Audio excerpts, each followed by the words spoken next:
Eh bien, salut à tous, c'est le Doc. Aujourd'hui, on va parler de Thomas Hobbes, du Léviathan, de l'État, de l'insécurité. C'est parti, générique.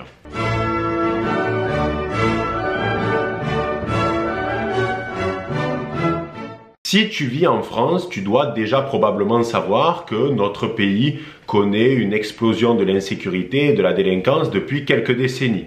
Il ne se passe pas une journée sans son lot de faits divers, que ce soit des vols, des agressions, des attaques au couteau, voire des meurtres. Ce qui fait que chaque semaine, les Français lambda payent le plus lourd tribut, c'est-à-dire celui du sang, à cause d'un État qui est trop faible et d'une justice trop laxiste. Alors non, c'est pas un sentiment d'insécurité, on aimerait bien si c'était juste ça. C'est pas non plus l'œuvre de quelques sauvageons, c'est réel, c'est palpable. Et ce contexte, ça doit nous amener à réfléchir à des thématiques liées à la sécurité ou à la conception d'un État fort. Et j'ai décidé dans cette vidéo de vous présenter un auteur qui est incontournable sur ces questions-là et qui provient de l'absolutisme, c'est Thomas Hobbes et son ouvrage majeur, Le Léviathan. Alors avant toute chose, avant d'analyser les différentes idées remarquables qu'il y a à l'intérieur de l'ouvrage, il convient de revenir un petit peu sur l'auteur et surtout le contexte d'écriture du Léviathan. Thomas Hobbes, c'est un philosophe et scientifique anglais qui est né en 1588 et qui est mort en 1679. Et il a une particularité plutôt étonnante, c'est que toute sa vie, Thomas Hobbes, il a été animé par un profond sentiment d'effroi et de peur. Il disait lui-même que le jour de sa naissance, sa mère avait accouché de lui et de la peur. Mais on ne va pas lui en vouloir à Thomas Hobbes dans la mesure où il évolue dans un contexte vraiment défavorable.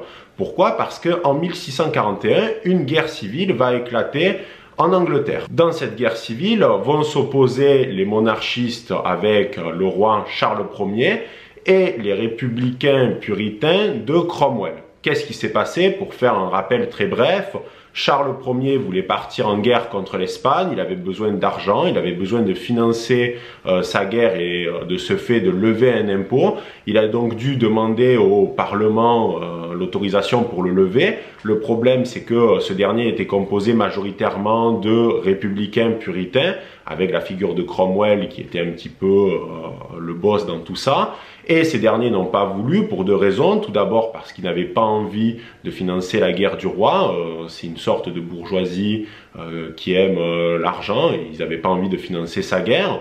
Et en plus de ça, les puritains voulaient instaurer en Angleterre le puritanisme comme religion et comme boussole morale et politique du pays. Une guerre civile va éclater et en 1649, Charles Ier va être exécuté par les puritains menés par Cromwell. Et dans un geste magnanime, Cromwell va accepter que la tête du roi soit raccordée après sa décapitation. Il va instaurer une sorte de dictature, ce qui va faire que les Anglais, à partir de ce moment-là, ils vont pas réitérer la révolution ni les régicides, ça leur dit plus trop. Thomas Hobbes, il se retrouve dans une situation un petit peu délicate et ce pour plusieurs raisons. D'une part, lui, il est pro-monarque, il prône pour la monarchie absolue et de ce fait, la situation l'arrange pas trop, notamment la mort du roi. Et en plus, il méprise les puritains parce que ces derniers ont tendance à placer le phénomène religieux au-dessus de la politique et de la figure du monarque. Ainsi, il décide de fuir, il part en exil, il va s'installer notamment quelque temps en France, à Paris, où il va s'embrouiller avec Descartes, mais ça, c'est une autre histoire, et il finit par retourner en Angleterre, et en 1651 est publié Le Léviathan. Alors, Le Léviathan, c'est un ouvrage d'une richesse absolue, et cette vidéo va forcément se focaliser que sur la partie qui est liée à la conception de l'État, parce que dans le Léviathan, on retrouve à la fois des idées philosophiques, mais aussi des idées politiques. Et Thomas Hobbes, c'est un matérialiste et rationaliste, c'est-à-dire que lui, il part du principe que le corps humain est comme une machine, qu'il y a des lois naturelles qui sont quasiment parfaites, et pour lui, en tant que scientifique, on doit analyser les phénomènes empiriques, en tirer des conclusions et des lois, et ces lois sont quasiment parfaites. De ce fait, dans le Léviathan, il essaye de créer un État qui est le plus parfait possible, qui va à la fois assurer la sécurité des individus, mais aussi leur permettre d'accéder au bonheur. Parce que oui, ce qui est important pour Thomas Hobbes, c'est que cet État puisse assurer la sécurité des individus, une idée politique, mais cette sécurité va permettre aux individus de trouver une forme de bonheur. Il arrive à mélanger des idées à la fois philosophiques et politiques. Le Léviathan, ça reprend tout simplement le nom d'un monstre biblique qui est en fait un serpent géant. Alors c'est la créature la plus puissante sur Terre, on le voit notamment dans le livre de Job. C'est une créature qui fait peur à l'individu, il n'y a rien de pire que le Léviathan. Et pour Thomas Hobbes, cet état doit être un Léviathan, il doit inspirer la crainte mais en étant magnanime et pragmatique. Et on va voir tout ça de suite. L'une des idées qui est développée dans le Léviathan, c'est l'état de nature. L'état de nature, c'est l'état de la guerre de tous contre tous. Dans cet état-là, l'homme est un loup pour l'homme. Il n'y a pas d'institution, pas de cadre moral, pas de police, pas d'État. Bref, il n'y a rien. Ce qui fait que les individus jouissent d'une liberté extrême, puisqu'ils peuvent faire absolument tout ce qu'ils veulent, mais aussi d'une égalité parfaite. Pourquoi? Parce que même le fort, dont la nature lui a donné les plus belles grâces, peut se faire tuer par une association de faibles. Et le faible peut se faire tuer par le fort. Ainsi, tout le monde vit dans la peur, dans l'insécurité, et on peut se faire tuer à tout moment. Et dans cet état de nature, eh bien, l'humain n'est pas en recherche de bonheur. Il a peur tout le temps, il ne peut rien façonner, il ne peut rien créer, puisqu'il doit toujours tuer ou se faire tuer. Et c'est pas acceptable. Ainsi, les individus vont se rassembler en communauté, ils vont constituer un contrat social, et de ce contrat-là va être créé l'État Léviathan. En échange de la perte de leur liberté excessive et de l'égalité parfaite, ils vont accepter de se soumettre à l'État Léviathan et ce dernier doit assurer à ces individus la sécurité. Ce qui fait que l'État Léviathan tient sa légitimité de la sécurité. Il n'existe que parce qu'il protège les individus. Ainsi, pour Thomas Hobbes, la sécurité, c'est le pilier de l'État. L'État n'est légitime que par la sécurité. Et si on s'intéresse aux travaux de Maslow, on sait que la sécurité est le deuxième besoin pour les individus, juste après les besoins physiologiques, c'est-à-dire manger, boire, dormir, etc. Pour Thomas Hobbes, l'état de nature n'a jamais existé. C'est pas une réalité historique. Pourquoi? Parce qu'en fait, les individus étant rationnels, ils ont de suite compris qu'ils devaient créer cet état Léviathan, d'établir ce contrat social. Pourquoi? Parce qu'ils ont fait un calcul bénéfice-risque et clairement, l'état de nature, même s'il y a la liberté, l'égalité, etc., eh bien, tu peux te faire fracasser à coups de pierre à tout moment et c'est un petit peu moyen. Quand on analyse le frontispice, c'est-à-dire l'ancienne couverture de Thomas Hobbes et pas les couvertures postmodernes dégueulasses qu'on retrouve aujourd'hui, on retrouve plusieurs idées développées précédemment. Tout d'abord, on voit un personnage extrêmement grand puisqu'il surplombe une ville ou un village.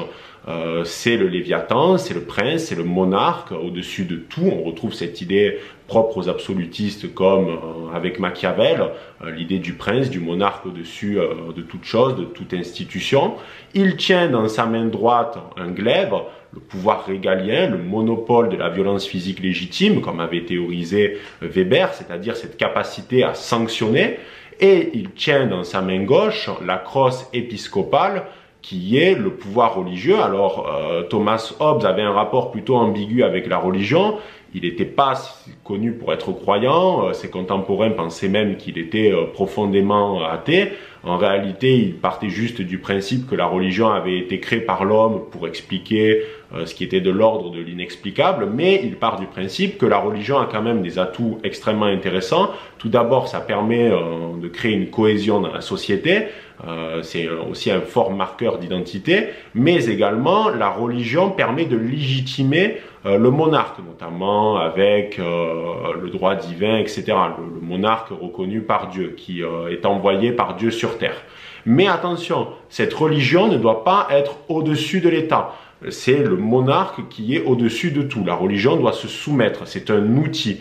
C'est comme l'armée en somme. Il y a l'armée, le clergé, mais tout cela c'est en dessous du monarque. Si on analyse encore en détail le dessin, on voit que ce Léviathan, ce grand personnage, est constitué de tout un tas de petits individus. C'est l'addition de ces individus-là, par le biais du contrat social, qui crée le Léviathan, qui crée l'État. Ce monarque-là doit être craint, mais il ne doit pas être trop aimé. C'est un petit peu comme Machiavel, c'est-à-dire que l'amour est un sentiment trop volatile, ce n'est pas dans l'intérêt du prince que d'être aimé, et de ce fait, il doit inspirer la crainte chez les individus. Et on va voir par la suite quels sont les outils dont dispose cet État Léviathan pour inspirer la crainte chez ceux qui veulent faire un petit peu n'importe quoi. Alors, la question qui se pose, c'est quelle est la forme du régime politique? Est-ce que c'est une démocratie? Est-ce que c'est une république? Qu'est-ce que c'est? Eh bien, c'est tout simple. Pour Thomas Hobbes, c'est une monarchie absolue. Il n'y a rien de mieux que la monarchie absolue. Pour Hobbes, c'est le régime qui permet d'assurer le mieux la sécurité des individus et il n'y a pas à tortiller 30 ans. Alors, c'est pas qu'il est fondamentalement contre la démocratie, par exemple, mais Thomas Hobbes n'aime pas l'idée d'assemblée, de parlement. Pourquoi? Parce que pour lui, le parlement va reproduire en fait l'état de nature, qui n'a pas existé historiquement, mais le fait de recréer ça dans notre réalité, ça va poser les conditions de l'état de nature. Pourquoi? Parce que c'est une assemblée informe d'individus et pour Thomas Hobbes, l'individu n'est pas né bon par nature. Il a des bas instincts. Cette idée, on la retrouve aussi chez Machiavel. C'est-à-dire que vraiment, il y a des connexions très importantes entre Thomas Hobbes et Machiavel. C'est-à-dire l'idée d'un état au-dessus de tout, l'idée que l'être humain n'est pas bon par nature, qu'il faut savoir s'affranchir de la morale parce qu'on ne fait pas d'omelette sans casser des œufs, etc. C'est du réalisme politique, les gauchistes n'aiment pas trop ça, mais bon, qu'est-ce que vous voulez? On n'a pas trop le choix à un moment donné. Pour Thomas Hobbes, le problème, c'est que vu que les individus sont animés par des bas instincts, eh bien, parfois, en fait, ils vont vouloir gagner du pouvoir, mentir, duper les autres, et un individu qui, par exemple, a des capacités à être un leader dans le cadre d'une assemblée, va à terme vouloir prendre la place du roi. Il va vouloir être calife à la place du calife. Et ça, pour Thomas Hobbes, c'est clairement pas acceptable, c'est même dangereux. De ce fait, le monarque doit être seul, il est absolu. La première mission de ce monarque, c'est tout simplement d'assurer la sécurité, puisque comme je vous ai dit tout à l'heure, il ne tire sa légitimité que de la sécurité. Il est né pour ça en quelque sorte. Alors comment il l'assure? Eh bien, tout d'abord, il doit éviter à tout prix le Behémoth. Le Behémoth, qu'est-ce que c'est? Là encore, c'est une créature biblique aux allures de buffle disproportionné, particulièrement puissant. C'est une allégorie de la guerre civile. Pour Hobbes, il n'y a rien de pire que l'état de guerre dans l'état. C'est-à-dire à partir du moment où il y a le Behémoth, il n'y a plus de Léviathan. Pourquoi? Parce que ça veut dire que l'état Léviathan a failli à sa mission. Il devait vous protéger, il devait vous permettre d'accéder au bonheur. Et bien, quand il y a la guerre civile, tout cela est de l'ordre de l'impossible. Ainsi, il y a le Léviathan et l'anti-Léviathan, c'est le Behémoth. La guerre civile est en fait la pire des situations possibles pour le monarque. Alors, maintenant, il convient de se demander quelle est la place de la justice dans tout ça. En fait, Thomas Hobbes part tout simplement du principe que quand tu commets un crime, ton châtiment doit être à la hauteur du crime. C'est-à-dire que lui n'est absolument pas gêné par rapport à la peine de mort, etc. Même s'il a tendance à accorder la peine de mort plus facilement et à la juxtaposer plutôt avec la trahison envers l'État Léviathan. C'est-à-dire que pour Thomas Hobbes, il n'y a rien de pire que la trahison envers l'État, et pas forcément le meurtre, etc. Parce que si tu trahis l'État, tu vas le mettre dans une position délicate, tu vas l'affaiblir, et tu risques de mettre en place les conditions du Behémoth et de la guerre civile. Mais attention, cet État, il est extrêmement pragmatique, c'est-à-dire que il ne fait pas preuve d'une violence absurde, puisqu'à un moment donné, si tu te montres en tant qu'État Léviathan ou en tant que prince et monarque, si tu te montres trop violent, trop insensé dans tes différents jugements, eh bien ça risque de se retourner contre toi parce que les gens n'accepteront pas indéfiniment de vivre dans la peur. Ce climat de peur, il doit être surtout entretenu envers ceux qui veulent violer les lois. Pour Thomas Hobbes, le châtiment envers un criminel, c'est pas vraiment pour le punir lui de son crime, c'est surtout pour faire peur aux autres et qu'il n'y a pas des imitateurs. Et d'ailleurs, c'est une idée qui est plutôt intéressante parce que c'est développé par Michel Foucault, bon, pour une fois auteur de gauche dans Surveiller et punir, où il explique qu'au Moyen-Âge, les exécutions étaient publiques, ça fait que la justice était rendue devant tout le monde, on était au courant de ce qui nous attendait si on faisait un petit peu trop de conneries, et qu'on a déplacé la justice dans les prisons, loin, dans un cadre privé. C'est-à-dire qu'on est passé d'un châtiment qui était rendu dans le public à maintenant un châtiment qui est rendu dans le privé.